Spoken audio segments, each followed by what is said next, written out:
حدیث نمبر 6533۔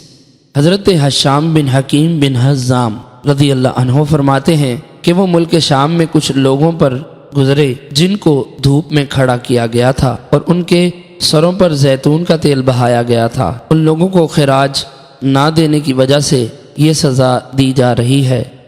انہوں نے فرمایا میں نے رسول اکرم صلی اللہ علیہ وسلم سے سنا، آپ نے فرمایا اللہ تعالیٰ ان لوگوں کو عذاب دے گا جو لوگوں کو دنیا میں ناحق سزا دیتے ہیں۔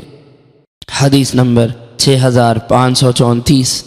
حضرت حشام بن حکیم بن حزام رضی اللہ عنہ کا شام میں کچھ کپتیوں پر گزر ہوا جن کو دھوپ میں کھڑا کیا گیا تھا۔ انہوں نے پوچھا ان کو یہ عذاب کیوں ہو رہا ہے؟ لوگوں نے کہا ان کو یہ جزیہ دینے کی وجہ سے قید کیا گیا ہے۔ حضرت حشام نے کہا میں گواہی دیتا ہوں کہ میں نے رسول اکرم صلی اللہ علیہ وسلم سے سنا، آپ نے فرمایا بے شک اللہ تعالیٰ ان لوگوں کو عذاب دے گا جو دنیا میں لوگوں کو عذاب دیتے ہیں۔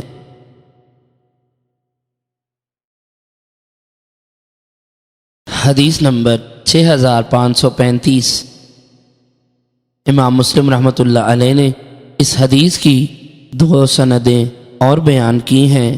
ایک سند میں ہے کہ اس وقت فلسطین میں ان کے امیر عمیر بن سعد تھے۔ حشام اس کے پاس گئے اور ان کو یہ حدیث سنائی تو انہوں نے ان کو چھوڑنے کا حکم دیا، بس ان کو چھوڑ دیا گیا۔ حدیث نمبر 6536۔